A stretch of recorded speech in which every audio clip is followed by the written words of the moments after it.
السلام علیکم ورحمۃ اللہ وبرکاتہ۔ ہمارا موقف یہ ہے الحمدللہ کہ ہم مانتے ہیں کہ رسول پاک صلی اللہ تعالیٰ علیہ وسلم بیماریوں کو دور کرتے تھے، لیکن ہم انہیں خدا نہیں مانتے۔ جیسے عیسیٰ علیہ السلام اللہ کی عطا سے بیماروں کو شفا کرتے تھے، میرے مصطفیٰ بھی اللہ کی عطا سے بیماروں کو شفا کرتے ہیں، اور اسی لیے ہم مانگتے بھی ہیں میرے آقا کی بارگاہ میں۔ ہمیں بزرگوں نے سکھایا ہے، بلکہ ایک حدیث بھی میں آپ کو بتا دوں۔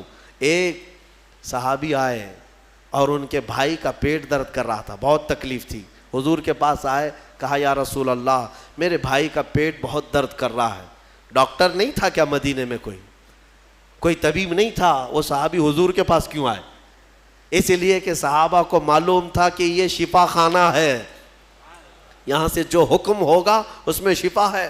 حضور اکرم صلی اللہ تعالیٰ علیہ وسلم نے فرمایا جاؤ اپنے بھائی کو شہد چٹاؤ، اسقیہ عسلا، اسے شہد چٹاؤ۔ وہ گئے، شہد چٹایا تو جلاب لگ گئے، یعنی بہت زیادہ لوز موشن شروع ہو گئے۔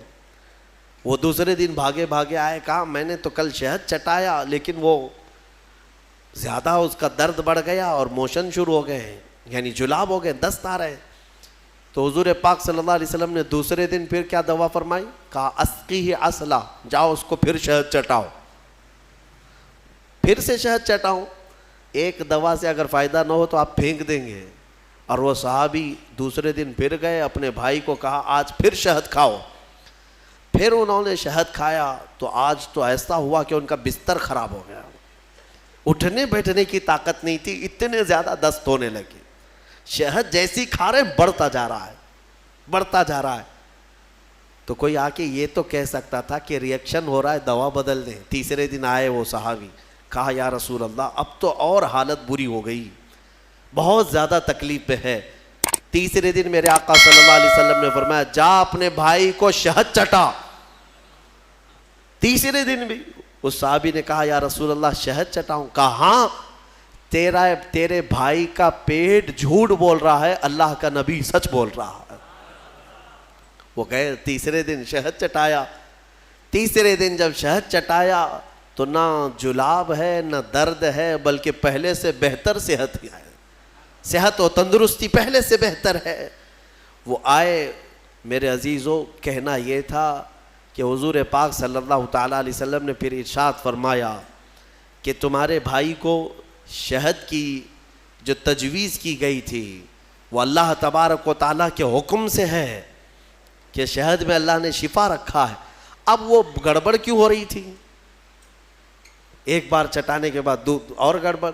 شیطان اس طرح سے کرواتا ہے تاکہ تمہارا عقیدہ رسول کی بات پر نہ رہے، اور اگر تم جمے رہ گئے اسی بات پر تو شفا تو اللہ ہی کی طرف سے آئے گی۔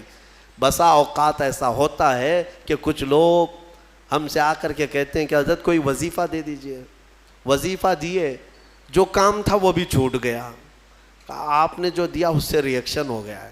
اکثر لوگوں کو ایسا لگتا ہے ہمارے پاس وظیفہ لیتے ہیں، تعویذ لیتے ہیں، 2 دن کے بعد پھر بولتے ہیں کہ حضرت ابھی تک کچھ ہوا نہیں ہے۔ تو کیا ہمارے پاس موسیٰ علیہ السلام کی چھڑی ہے کہ ابھی ماریں گے تمہاری دکان کھل جائے گی، بازار میں تمہارا انبار لگ جائے گا؟ صبر بھی تو کوئی چیز ہے۔ آپ جن چیزوں کو تجویز کیا جاتا ہے علماء ربانیین کی طرف سے، احادیث کے ذریعے سے، اس پر صبر ہوگا، اللہ تبارک و تعالیٰ تمہیں آزمائے گا، اور اگر تم کھرے اتر گئے تو انشاءاللہ ساری برکتیں تمہیں اللہ عطا فرمائے گا۔ ویڈیو کو لائک کر کے شیئر ضرور کر دینا۔